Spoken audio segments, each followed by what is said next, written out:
रामचंद्र लक्ष्मण भैया म्हणतात, दादा तुम्हाला माहित आहे का, तुम्ही ज्या ऋषींशी गप्पा मारल्या ते ऋषी कोण आहेत? त्यांचे शिष्य मला उत्तर त्यांनी दिलं नाही. कशाचं उत्तर दिलं नाही? म्हटले तिथे मी विचारले या पोत्याखाली काय, त्यांनी सांगितलं नाही. ठीक आहे म्हटले, ऋषींना जाऊन विचार. आता लक्ष्मण प्रभू रामचंद्रांना माहित नव्हतं का हो, चतुरातो शिरोमणी गुण लावण्याची खाली भगवंताचा चतुर आहे, त्याला काही माहित नाही. त्याला माहित होतं सगळं. पण लक्ष्मण भाईंना त्या ऋषीकडे पाठवलं. ऋषींनी विचारलं ऋषींना, ऋषी त्या पोत्याखाली काय?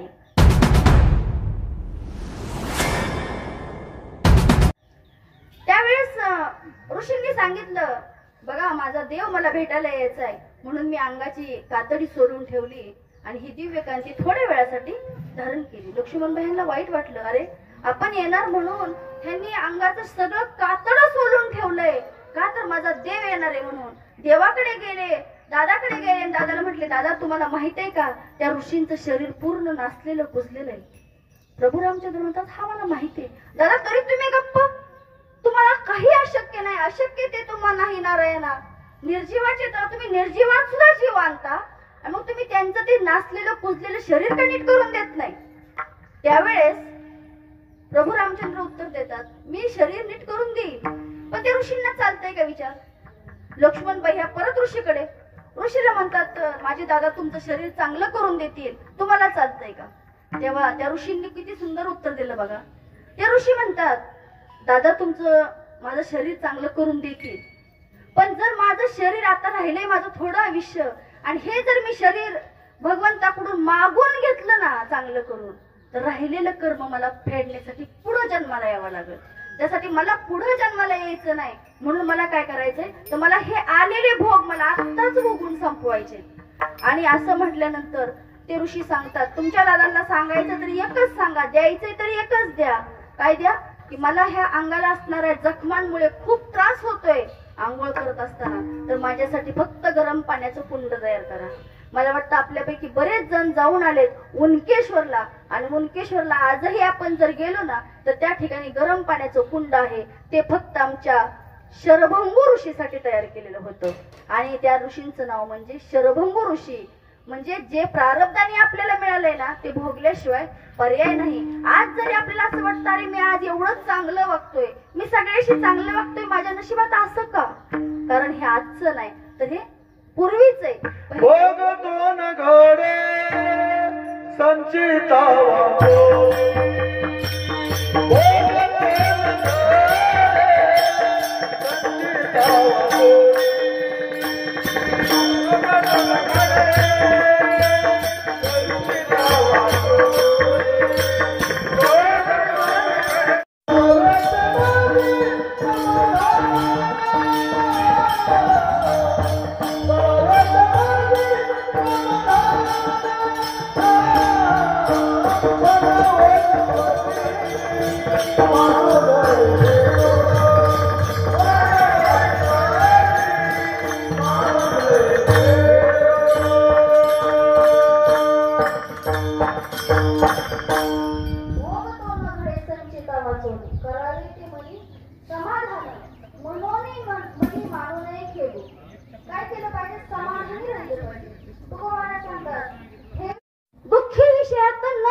आपल्याला दुःख झालं ना तर तेच घेऊन बसू नका, कारण हेही दिवस जातील.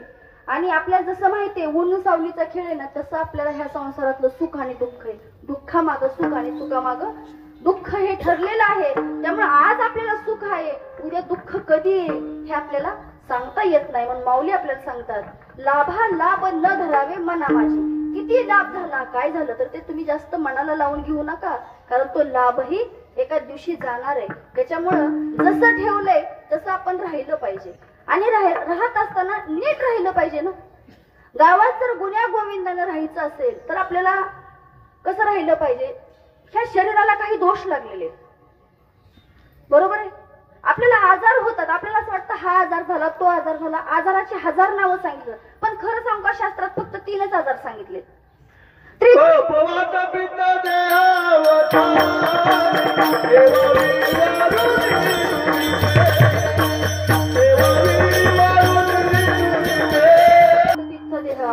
ठेवावी वारुनी दुरी, तेही तुकोबराय म्हणतात हे देहाला लागलेले आजार आहेत ना, हे भगवंता माझ्यापासून लांब ठेव.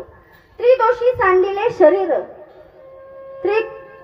त्रिदाह निमाले अंतर आणि त्रिकुटी फिटले नगर. बघा, त्रिदोषी सांडिले शरीर, ह्या शरीराला 3 दोष आहेत. कुठले? कफ, वात आणि पित्त. त्रिदोषी सांडिले शरीर. त्रिदाह निमाले अंतर, ह्या शरीरात 3च ताप आहेत. आदिभौतिक, आध्यात्मिक आणि आदिदैविक, हे 3 ताप आहेत. आणि शेवटचं लक्षात घ्या, त्रिकुटी फिटिले नगर. नगर म्हणजे हे गाव. त्रिकुट, गावात एक बघा त्रिकुट असतं. त्रिकुट म्हणजे 3 प्रकारची लोक असतात. आता शास्त्रात असं सांगितलंय की ह्या 3 प्रकारचे लोक जर गावात नसतील ना, तर नक्कीच गाव गुण्या गोविंदाने वागेल. मग ते कोणते 3 दोष सांगितले? चोरी. गावात चोरी कुणी कुणाची केली नाही पाहिजे. मग ती कशाची असो, धनाची असो, ज्ञानाची असो, कशाची असो, तुम्ही चोरी नाही केली पाहिजे. तुम्ही जर बिनधास्त दार उघडं ठेवून गेला तर भांडण व्हायची काय कारण आहे का? एखादे नाहीच काय चोरलं तर. मग चोरी. दुसरं सांगितलंय चहाडी. चहाडी कुणाची कुणी केली नाही पाहिजे.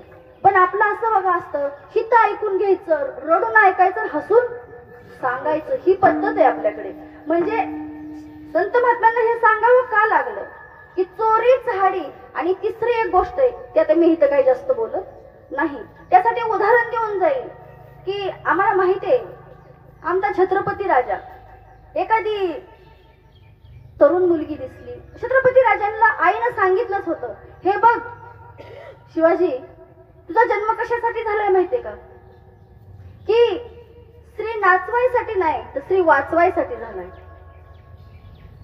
काळ्या राती तळपत होत तिच्या रूपाचं ऊन, काळ्या राती तळपत होत तिच्या रूपाचं ऊन, अशीच देखणी होती, अशीच देखणी होती एका मुसलमानाची सुन, एका मुसलमानाची सुन. त्या तरुणीला आई म्हणाला, त्या तरुणीला आई म्हणाला, राजा तो गुणवान, असा राजा तो गुणवान, गुणवान. म्हणून आनंदाने नांदत होते हिंदू मुसलमान, म्हणून आनंदाने नांदत होते हिंदू मुसलमान. कसं होतं तर एक सुंदर स्त्री पुढे उभी होती. तिच्या रूपाचं कसं दिसत होतं? काळ्या रात्रीत सुद्धा ती सुंदर दिसत होती. पण त्या सुंदर स्त्रीला सुद्धा माझा राजा आई म्हणत होता. आणि ते जर गावात असेल तर गावात कसं गाव होईल? गुण्या गोविंदाने नांदेल की नाही? म्हणून महाराज सांगतात की त्रिदोषी सांडिले शरीर, त्रिदहा निमाले अंतर, त्रिकुटी फिटले नगर, ह्या 3 जो गोष्टी नसतील तर गाव अगदी गुण्या गोविंदाने वागल्याशिवाय राहणार नाही. महाराज पण आपल्याला तेच सांगतात की काय करा, हित ते करावे देवाचे चिंतन, करोनी या मन एकविध किंवा शुद्ध भावे. आज या ठिकाणी आपल्याला माहितीये की आज घटस्थापना आहे. आणि घटस्थापना आहे म्हणजे आज आम्ही काय करतो? वार बदलला की देव बदलतो. अहो वारच नाही, आमची इच्छापूर्ती नाही झाली ना तरी आम्ही देव बदलतो. आपण एखादी इच्छा करावी आणि एखाद्याला देवाला नवस करावा, देव काय मोकळा आहे का लगेच तुमची इच्छा पूर्ण करायला? नाही हो. पण इच्छापूर्ती नाही झाली तरी आम्ही देव बदलत असतो. पण तो देव आणि आज आपण ज्या देवीची घटस्थापना करणार आहे ती देवी वेगळी आहे का? तर ती देव आणि देवी वेगळी नाही. तर देव आणि देवी वेगळी नाही. आम्ही या ठिकाणी जागर करतो, या ठिकाणी हरी जागर करतो, या ठिकाणी भजन करत असतो, या ठिकाणी मंडप घातलेला आहे. कशासाठी घातलाय? तर भगवंताचं, आमच्या पांडुरंग परमात्म्याचं गुण गाण्यासाठी. पण माझ्या देवीचाही मंडप घातलेला असतो. स्वर्ग मृत्यू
मंडप घाती लावो, शास्त्र पुराणे अनुवाद तिचा गोंधळ मांडला हो. म्हणजे शास्त्र पुराण सुद्धा त्या आईला मानतात.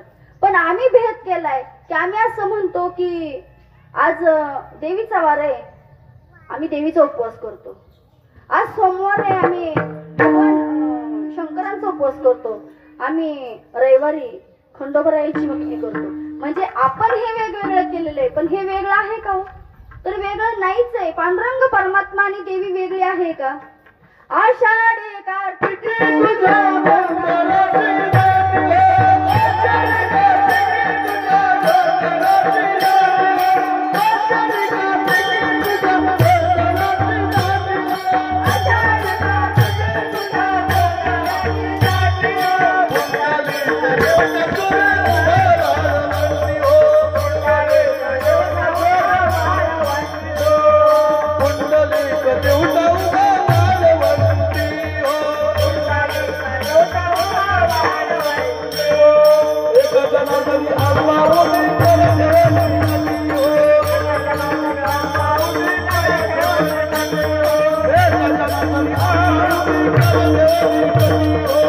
एक जनार्दनी आम्हा उभी ठेवण्याची हो, एक जनार्दनी आम्हा उभी ठेवण्याची हो, एक जनार्दनी आम्हा उभी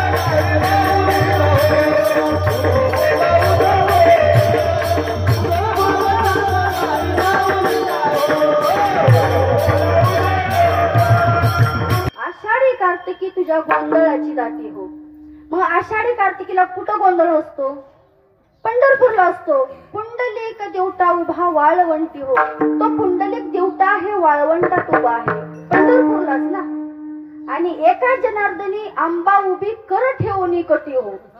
म्हणजे जनार्दन नाथराय सांगतात की एका जनार्दनी आंबा उभी म्हणजे ती असणारी देवी आहे. पांडुरंग परमात्मा आणि देव वेगळा नाही. हरिहरा भेद नाही नका करू वाद, एक एकाचे हृदयी गोडी साखरेचे ठाई. असा असणारा तो भगवंत पांडुरंग परमात्मा आणि देवी काही वेगळी नाही. आणि देव जर आपलासा करून घ्यायचा असेल तर आपल्याला काय केलं पाहिजे? तो भगवंत आपलासा करून घेतला पाहिजे. हित ते करावे देवाचे चिंतन, करून या मन एक वित, सकळांच्या पाया माझे दंडवत, आपुलाले चित्त सिद्ध करा विठोबा. ते सगळं भक्तांना देऊन टाकत असतो. यशे थोरविला मारुती, विभीषण केला लंकापती, औदार्य देऊनी करणा हती, कीर्ती दिगंची वाढवली. ज्ञाने उपदेशला चतुरांना, ऐश्वर्य वाढविला अर्जुन, वैराग्य शुकाती बोलून ब्रह्म सनातन पावला. ह्यातले एकच सांगते फक्त, औदार्य देऊनी करणा हती. तिसरं यशे थोरविला मारुती, विभीषण केला लंकापती, आणि औदार्य देऊनी करणा हती. औदार्य कर्णाला दिलं. मग किती औदार्य दिलं? करण्यासारखा दानशूर या पृथ्वी तलावावर झाला नाही आणि होणारही नाही. मग कर्ण किती दानशूर होता? तर याचं उदाहरण पाहायचं झालं तर कर्ण खूप दानशूर होता.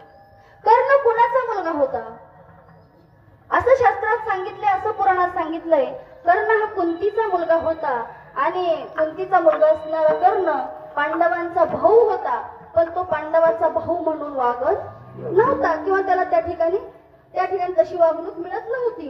त्याच्या मागचं कारण वेगळं आहे. आणि असणारा तो कुंतीचा मुलगा, त्याला कुंतीने कधी आई आणि टोपलीत नदीत सोडून दिल्यानंतर अधिरथ पोळ्याला तो मुलगा सापडला. अंगावरती कवच कुंडले आहेत, कानात कुंडल आहेत, शरीरावरती कवच आहे. कारण तो सूर्याचा मुलगा आहे. पण ते कुणाला माहित नव्हतं कुंतीशिवाय. आता भगवंताला माहित नव्हतं का? तर भगवंताला सगळं माहिती असतं. भगवंताला कोणतीच गोष्ट लपून राहत नाही. आणि सोडल्यानंतर ती सापडलं, आणलं घरी वाळते. अधिरथ कोळी आणि राधा माता यांनी त्याचा सांभाळ केला. आता जरा लवकर घाईनं सांगते, फास्ट सांगते. तो कर्ण मोठा होऊ लागला, कारण वेळ कमी आहे ना. कर्ण मोठा होऊ लागला, त्याला कुणी आपलंसं करेना. नवे नवे त्याला शिक्षा सुद्धा मिळत नाही. आज शिक्षण सगळ्यांना मिळतंय, पण त्या काळात शिक्षण कर्ण हा क्षत्रिय असून तुला सुद्धा त्याला मिळालं नाही. का? तर कोळ्यानं सांभाळलं होतं ना, म्हणून त्याला शिक्षण मिळालं नाही. बघा, त्या ठिकाणी कौरवांना पांडवांना शिक्षण मिळालं, अर्जुनाला विद्या मिळाली, पण त्या ठिकाणी कर्णाला नाही दिली. का? तर कर्ण शिकण्यासाठी गेला तर सांगायचं तू सुतपुत्र आहे, तुला मी विद्या देत नाही. असणाऱ्या परशुरामांकडे गेला आणि द्रोणाचार्यांचे गुरु परशुराम, द्रोणाचार्य शिक्षा द्यायला नाही म्हटल्यानंतर परशुरामाकडे गेले आणि परशुरामांना सांगितलं मला तुम्ही विद्या द्या. त्यावेळेस परशुरामांनी सांगितलं मी फक्त क्षत्रियांना आणि ब्राह्मणांना विद्या देतो. आणि क्षत्रियांना आणि ब्राह्मणांना विद्या देतो म्हणल्यावर ब्राह्मणाचा वेश धारण केला आणि गेले. त्या ठिकाणी आमच्या परशुरामाकडून कर्णाने विद्या ग्रहण केली. पण एक दिवस असा झाला, गुरूंना झोप लागली. मी मगाशीच सांगितलं तुम्हाला, गुरूंना झोप लागली, उठवायचं नाही. गुरु मांडीवर झोपलेत आणि गुरु मांडीवर झोपलेत. मांडी कशी हलवावी, पण त्या मांडीला भुंगा पोखरत होता. कर्णाच्या मांडीला भुंगा पोखरत होता, रक्ताचा पाठ लागलेला होता, पण कर्ण हल्ला नाही. त्या ठिकाणी आमच्या परशुरामांना जाग आली आणि जाग आल्यानंतर पाहिलं, अरे रक्ताचा पाठ गेलाय तरी हा रक्ताचा हल्ला नाही, हा नक्कीच ब्राह्मण नसणार आहे. काय? ज्या अर्थी मी त्याच्या मांडीवर झोपलोय आणि माझी झोप मोड होऊ नये म्हणून हा हल्ला नाही, स्वतःच्या मांडीतून रक्ताचा पाठ गेला तरी त्या ठिकाणी कर्ण हलत नाही, हा ब्राह्मण नसून क्षत्रिय आहे. त्या ठिकाणी आमचे परशुराम म्हणतात, हे बघ कर्णा, तू ब्राह्मण नाहीयेस, नक्कीच तू क्षत्रिय आहे.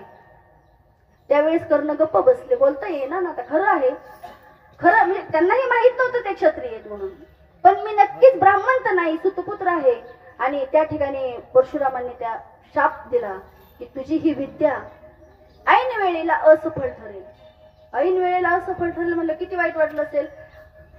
खोटं बोलून विद्या ग्रहण केली आणि ती सुद्धा गुरूंनी सांगितलं की ऐन टायमाला असफल ठरेल. पर्याय नाही, निघाले.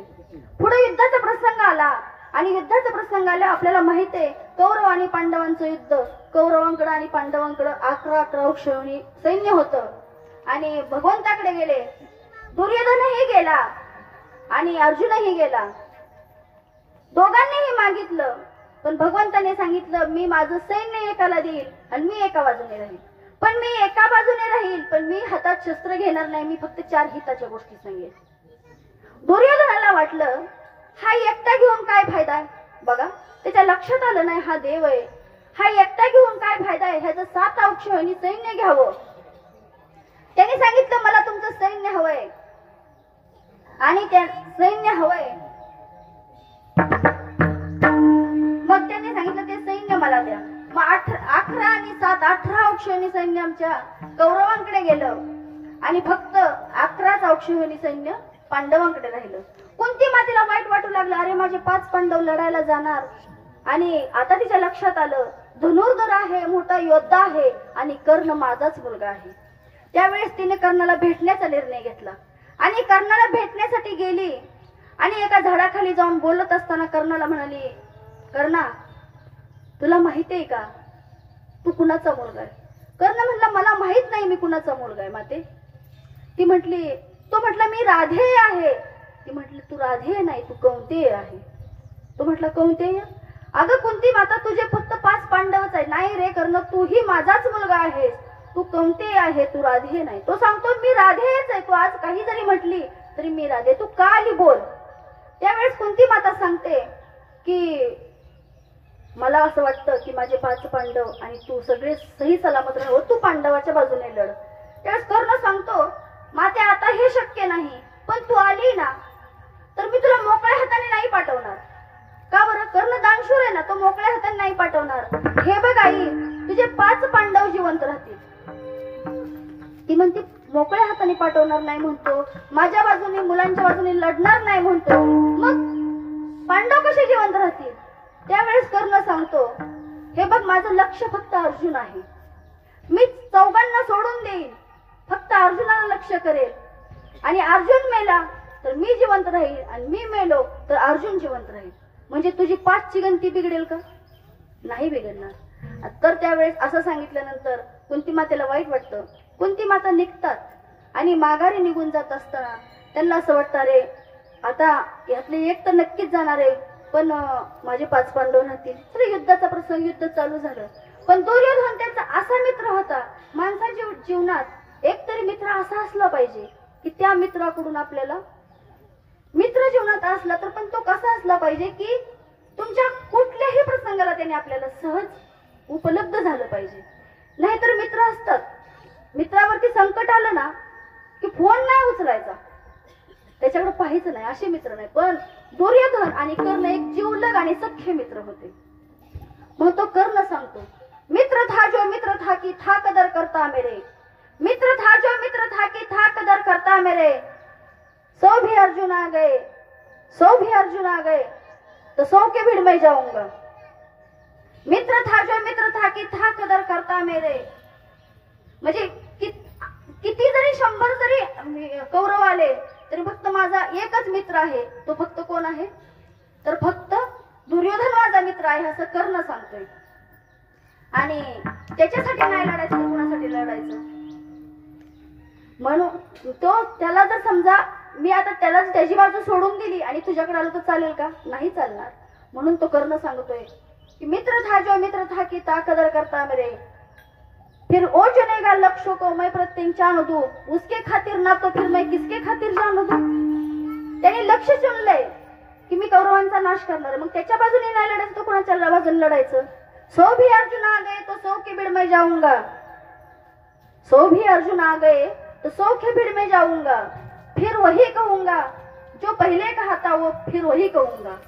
पहिलं काय सांगितलं होतं की तुझे 5 पांडव जिवंत राहतील, एक नक्कीच जाणार आहे.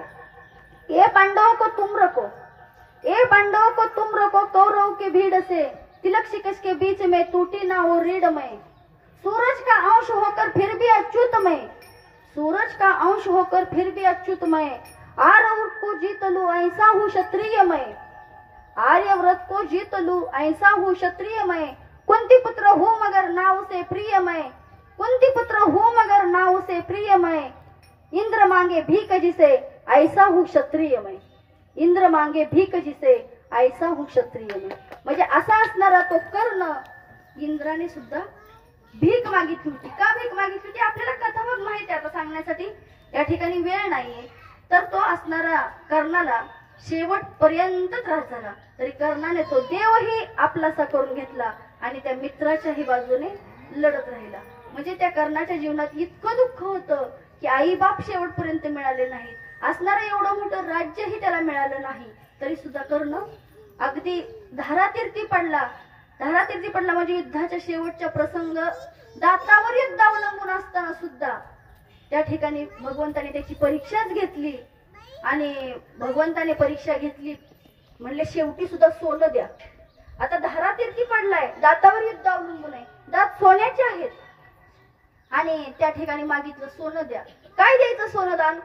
उठता येत नाही, धनुष्याची दोरी दातात अडकवलेली आहे. मग ती दोरी जर दात पाडून दिले तर ती दोरी सुटेल. शेवटी कर्णाने बाणाच्या टोकाने ते दात सुद्धा पाडले आणि ते दात पाडल्याने देवा पुढे घेतले. तर देवाने सांगितलं ह्याला रक्त लागलेले, हे रक्त लागलेले मी दान घेणार नाही. म्हणजे कर्णाच्या जीवनात सुद्धा एवढे वाईट वाईट प्रसंग आले आणि एवढे वाईट प्रसंग येऊन सुद्धा तो कर्ण त्या ठिकाणी दानच करत राहिला आणि तो भगवंत आपलाच करत राहिला. म्हणजे हेच आपण शिकलं पाहिजे काय की हित ते करावे देवाचे चिंतन, करोनी मन शुद्ध भावे किंवा एकविध. तो भगवंत आपलासा करून आणि भगवंत आपलासा करून घेतल्यानंतर आपल्याला ह्या जन्म मरणाच्या दुःखातून किंवा ह्या फेऱ्यातून सहज सुटका मिळेल. आज या ठिकाणी आपल्याला सगळ्यांना माहिती आहे की आपण कशासाठी जमलोय, की सुभद्राबाई शंकरराव भोसले या मातोश्रींचं वर्ष श्राद्ध आहे.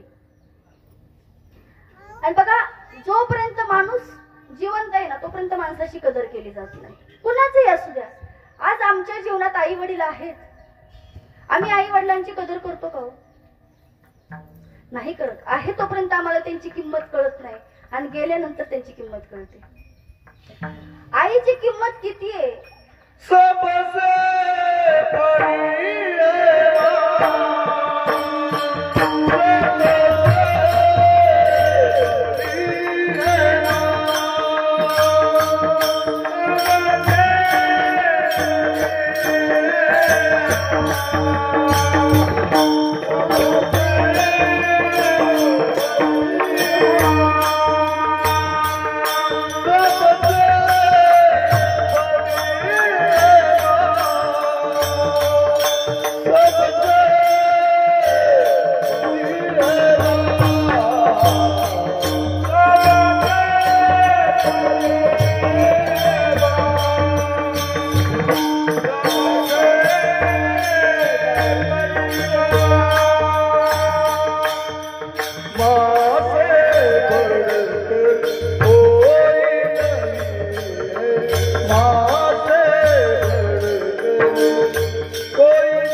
सबसे बडी है माँ वो देती है. आईच्या सहज बोलण्यात सुद्धा आशीर्वाद असतो. एक उदाहरण सांगेन तुम्हाला. जास्त वेळ नाही आपल्याकडे, पण एक 12-10 पर्यंत आपण कीर्तन संपू, कारण चालू व्हायला उशीर झालेला असतो. थॉमस एडिसन नावाचा मुलगा आहे. आज आपण कुणी ऐकलं असेल, शास्त्रज्ञ आहेत ते. पण तो लहानपणी मुलगा असताना थॉमस एडिसन शाळेत गेला आणि शाळेत गेल्यानंतर रोज शाळेत जात असे. आणि त्यांच्या गुरुजींनी एक चिठ्ठी लिहून दिली आणि चिठ्ठी लिहून दिल्यानंतर सांगितले, ही चिठ्ठी फक्त आईकडे दे, दुसऱ्या कोणाकडे देऊ नकोस. आणि आईने ही चिठ्ठी वाचल्यानंतर बाळ घरी आलं. आईच्या हातात चिठ्ठी दिली, चिठ्ठी पाहिली. आईने ती चिठ्ठी वाचल्याबरोबर डोळ्यात पाणी आलं. त्यावेळेस तो मुलगा विचारतो, आई चिठ्ठीत काय लिहिलंय? त्यावेळेस ती आई सांगते, बाळा गुरुजींनी चिठ्ठीत असं लिहिलंय की तुमचा मुलगा खूप हुशार आहे आणि त्याला शिकवण्यासारखे शिक्षक आमच्याकडे नाहीयेत, त्यामुळं तुम्ही तुमच्या मुलाला घरीच शिकवा. आईनं काय सांगितलं, तुमचा मुलगा खूप हुशार आहे आणि तुमच्या मुलाला शिकवण्यासाठी आमच्याकडे शिक्षक नाहीत, तुमच्या मुलाला तुम्ही घरीच शिकवा असं म्हटलं. आईनं त्या बाळाला घरी शिकवलं. एवढं शिकवलं की घरी शिकून सुद्धा आज बाळ तो सायंटिस्ट झाला. आणि पुढे कालांतरानं आई गेली. आई गेल्यानंतर आईची जी असणारी पेटी, आईची असणारी जी बॅग आहे ना, ती त्याने पाहिली, उचकटलं आणि ती चिठ्ठी उघडून पाहिली तर गुरुजींनी त्या चिठ्ठीत लिहिलं होतं, हे पहा तुमचा मुलगा मानसिक दृष्ट्या अपंग आहे, तुमचा मुलगा हुशार नाही, त्याच्यामुळे इतर मुलांना त्रास होतो, त्याला शाळेतून काढून टाकलेला आहे, तरी तुम्ही तुमच्या मुलाला शाळेत पाठवू नका. चिठ्ठीत काय लिहिलं होतं की तुमचा मुलगा मानसिक दृष्ट्या अपंग आहे, पण त्या ठिकाणी आपल्या बाळाचं खच्चीकरण होईल म्हणून आई सांगते की बाबा गुरुजींनी सांगितले की सगळ्यात हुशार तुमचा मुलगा आहे. म्हणजे आईच्या बोलण्यात एवढी ताकद असते. आई सहज बोलली तर तो बाळाला आशीर्वाद लागत असतो. त्यामुळे आमच्या जीवनात आमच्या आईचं महत्व काय आहे, त्या आई आहे तोपर्यंत आम्हाला समजत नाही आणि आई गेल्यानंतर आम्हाला त्याचं महत्व समजतं. पण आई गेल्यानंतर महत्व समजून फायदा काय? आज आपण सगळ्यांनी मनाला विचारला पाहिजे एक प्रश्न, आपण आईसाठी काय करतो? जोपर्यंत आमचे आई बाबा आमच्यासाठी जिवंत आहेत तोपर्यंत आम्ही आमच्या आई बाबासाठी काय करतो? काही करत नाही आम्ही आमच्या आई बाबासाठी. अहो आम्ही आमच्या संसारात एवढं दंग झालोय की आई बापाचा फोन आला ना तर आम्हाला घ्यायला वेळ नाही. आम्ही सांगतो की परत करू, आमचं काम झाल्यावरती करू. बघा काम झाल्यावरती फोन करू म्हणून पुढच्या क्षणाचा भरोसा आहे का? तुम्हाला तरी माहितीये का तुम्ही पुढच्या क्षणाला आहे आणि आई बाप तरी आपले म्हातारे झालेले राहतील म्हणून? आणि ती वेळ आम्ही मारून नेतो. आम्ही आई बापाशी आमच्या बोलत सुद्धा नाही. आम्ही आमच्या आई बापासाठी काय करतो? जरा थोड्या मनाला प्रश्न विचारा. आज म्हणलं जरा मनाला प्रश्न विचारावा, आईसाठी आपण काय केलं जरा आढावा घ्यावा. आज म्हणलं मनाला एक प्रश्न विचारावा, आईसाठी काय केलं आढावा घ्यावा. आपण पहाटे उठलोय आणि आई दुपारी, असं कधी घडलंय?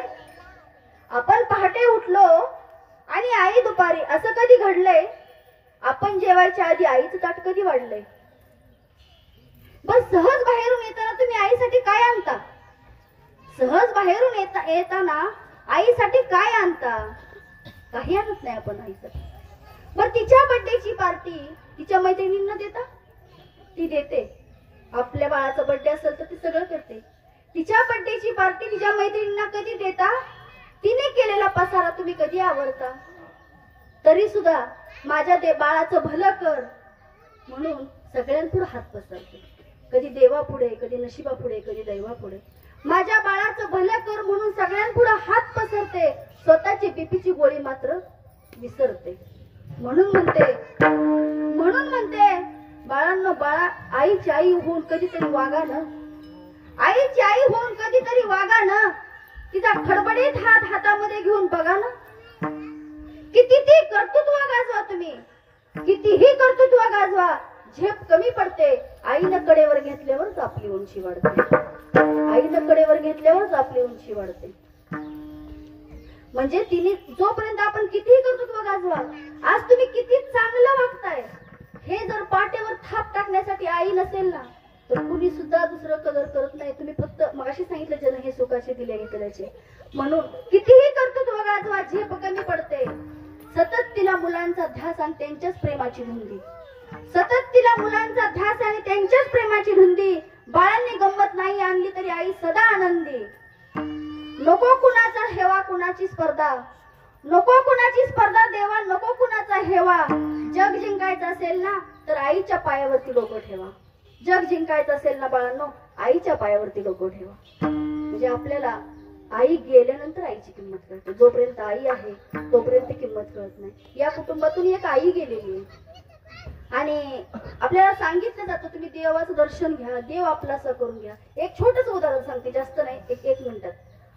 एक नवीन लग्न झालेली सुनबाई आणि सासूबाई दोघी मंदिरात निघाल्या. ती सून कधीही देवळात गेलेली नाही. त्या मुलीला कधीही देव माहित नाही. बघा, 18 वर्षाचं वय, तिला देवच माहित नाही. आणि सासूबाई तिला देवळात घेऊन जातात आणि देवळात घेऊन जाताना मंदिरात पाहिलंय आपण, मोठा वाघ असतो आणि वाघ बघून ती घाबरते. म्हणते आई मला ह्याची भीती वाटते. त्यावेळेस सासू सांगते, अगं तो वाघ दगडाचा आहे, त्याला काय भीतीस? चल, तो वाघ दगडाचा आहे, त्याला भिवू नको. पुढे जाते. पुढे गेल्यानंतर सभा मंडपामध्ये गायी असते. ती म्हणते आई या ठिकाणी गायी दिसते, आपण दूध काढूया ह्याचं. तिला माहितीच नसतं ना. त्यावेळेस ती आई सांगते, बाळा ही गायी दगडाची आहे, ही दूध देत नाही. झालं. पुढे गेली. पुढे गेल्यानंतर पाहिलं त्या ठिकाणी नाग होता. ती परत भिली. म्हणली आई मला भीती वाटते हो, तिथं नाग आहे. त्यावेळेस सासू सांगते, बाळा तो नाग दगडाचा आहे ग, तो दगडाचा नाग तुला नाही काय करणार, तू चल पुढे. बघा, बाहेर सांगितलं वाघ दगडाचा आहे, तो चावणार नाही.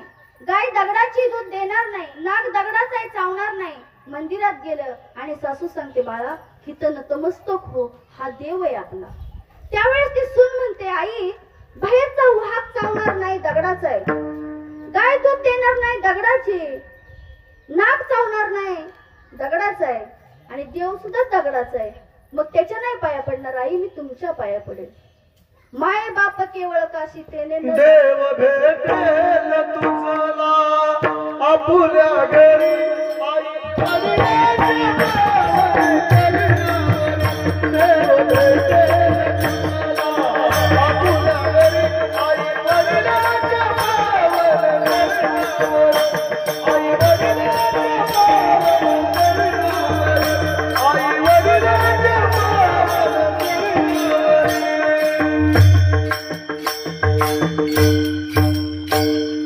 देव आपल्याला भेटल, पण कुठे भेटल? आई वडिलाच्या चरणावरती देव आहे. पण हे आपल्या लक्षात येतं. आता या ठिकाणी बसलेल्यांपैकी ज्यांच्या आई वडील गेलेत ना, त्यांना नक्कीच वाईट वाटतंय. पण आता वाईट वाटून फायदा काय? अहो आज आम्ही तुम्हाला सांगतोय, आमच्याकडे वेळ नाही. आमचे आई वडील आहेत ना, आम्हालाही ते बोलवतात, फोन करतात. आम्ही सांगतो आम्हाला आमच्या प्रपंचातून वेळ नाही. म्हणजे सगळ्यांचंच तेच आहे. पण जेवढा वेळ मिळेल ना तेवढा वेळ तरी आपल्या आई बापाच्या सानिध्यात राहा. कारण जीवनात आई आणि बापाशिवाय या जगात आपल्यावरती निस्वार्थ प्रेम करणारं कुणीच नाही. फक्त एक आई आणि वडील हे दोघच फक्त निस्वार्थ प्रेम करतात. बाकी कुणीही आपल्यावरती निस्वार्थ प्रेम करत नाही. आज मला सांगा, आपल्या घरी काही असू द्या, पोरगी आली आणि माघारी निघाली ना सासरी, तर त्या आईला असं वाटतं माझ्याकडे काय आहे ना त्यातलं थोडं तरी मी माझ्या बाळाला द्यावं. हे कोणाला वाटतं? आज भाऊ भाऊजाई करतात, करत नाहीत अशातला भाग नाही, पण त्यांच्या करण्यात एक उपकाराची भावना दडलेली आहे. आणि आईच्या आणि वडिलांच्या करण्यात उपकार नाही, ते प्रेम असतं. आणि ते प्रेम आम्ही आहे तोपर्यंत समजून घेतलं पाहिजे. आई आपल्यावरती एवढं प्रेम करते. आई म्हणजे दारातली तुळस आहे, मंदिरावर लावायचा कळस आहे, निखळ वाहणारा झरा आहे. पण तो कधी गेल्यानंतर, आम्ही असं फक्त गेल्यानंतरच म्हणतो. आई जोपर्यंत तुझ्या मूर्तीवर या जगात आई तुझ्या मूर्तीवर या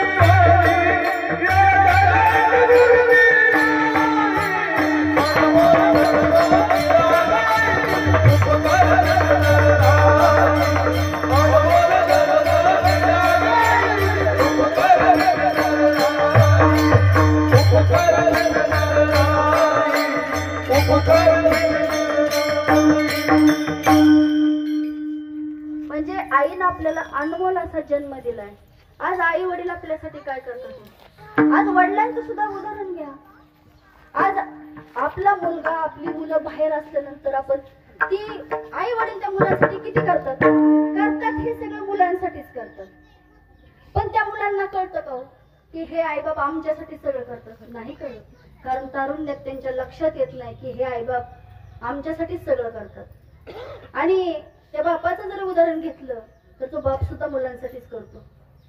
आता एवढं आई वडिलांवरती बोलायचं म्हटलं तर खूप काही बोलता येतंय. आईची माया किती, वडिलांचं प्रेम किती, वडील म्हणजे जीवनात किती आधार असतात, आई किती आधार असते. पण आपल्याला असा प्रश्न पडतो की पहिली आता विचार जर केला तर आमचे आबा शंकरराव आबा आणि फणी, आमच्या भाषेत सांगायचं म्हटलं तर त्यांना सुभद्रा शंकरराव भोसले या मातोश्रींना आपण सगळे फणी म्हणून संबोधित होतो. सगळ्या वस्तीला त्या फणी म्हणून माहिती. विचार करा, त्यांना 7 मुलं आहेत. फणी केवढ्या होत्या हो? एक विनोदाचा भाग घ्या, केवढीशी मूर्ती होती, पण एवढा विनोदी स्वभाव होता. आमच्या सासूबाई म्हणजे त्यांच्या नणंद कुठल्याही गोष्टी सहज चेष्टा करणार आणि एवढीशी मूर्ती पण सहज काम करणार. 7 मुलं त्यांनी सांभाळली आणि 7 मुलांचं सगळं केलं. आज आम्हाला 2 मुलं असताना सुद्धा असं वाटतं आम्ही कधी ओळखायचं. म्हणजे आई बाप आपल्यासाठी काय करतात आणि आपण आई बापासाठी काय करतो. आज या ठिकाणी आबांना आणि बहिणींना 7 मुलं, त्यापैकी मोठा मुलगा मधुकर शंकरराव भोसले, दुसरे लक्ष्मणराव शंकरराव भोसले आणि तिसरे रामचंद्र शंकरराव भोसले आणि मुली 4, सुमन निंबाळकर, बाळूताई दरेकर, वंदना काकडे आणि आशाताई भापकर, अशा ह्या 4 मुली आणि त्यांचे भाऊ भाऊजाई पुतणे पुतण्या, अशा मोठा परिवार होता, मोठं कुटुंब होतं. आणि ह्या कुटुंबातून ह्या मातोश्री गेल्या वर्षी याच दिवशी देहावसान झालं. बघा, वय त्यांना भरपूर तसं लाभलं, असं काही कमी लाभलं अशातला भाग नाही. पण मुलांना आणि मुलींना आई कितीतरी म्हातारी झाली तरी जावं वाटतं का हो? कशाला गेलीस आई तू स्वर्गाला?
स्वर्गाला कोण वागवेल तुझ्या बाळाला? पण कधी म्हणतोय आपण? आता गेल्यानंतर. आता ते दिवस परत नाहीत. बरं असू द्या, गेलेल्यांचे गेले, पण आहेत त्यांनी तरी एक सांगावं वाटतं की आहेत त्यांनी तरी आपल्या आईबापाला आपला आईबाप म्हणा, आणि त्यांना वेळ द्या. आईबापाला जास्त काही लागत नाही हो, फक्त मुलांनी प्रेमाने बोललं ना तरी बस होतं. आईबापाला काय लागतं, त्यांनी आजपर्यंत केलं हे सगळं आपल्यासाठीच केलेलं असतं. वडील तर काय घेऊन जातात हो, एवढ्या मोठ्या इस्टेटीचा एकाएकी केला मिराशीची धनी कडी वागवणी भारताने. आज तुमची एवढी मोठी इस्टेट आहे आणि वडील सहज तुमच्या नावावर करून देतात. ते काय घेतात आपल्याकडून, काहीच नाहीत घेत, पण त्यांना फक्त एक अपेक्षा असते की माझ्या बाळांनी माझ्याशी चांगलं बोललं पाहिजे, माझ्या बाळांनी माझ्याशी बोललं पाहिजे. आई बापाला फक्त एवढीच अपेक्षा असते. आणि आई बापाशी आपण प्रेमानं वागलं पाहिजे. आई बापा आहेत तोपर्यंतच कदर केली पाहिजे, गेल्यानंतर काही उपयोग नाही. मेल्यावरती रडतो कशाला, उगीच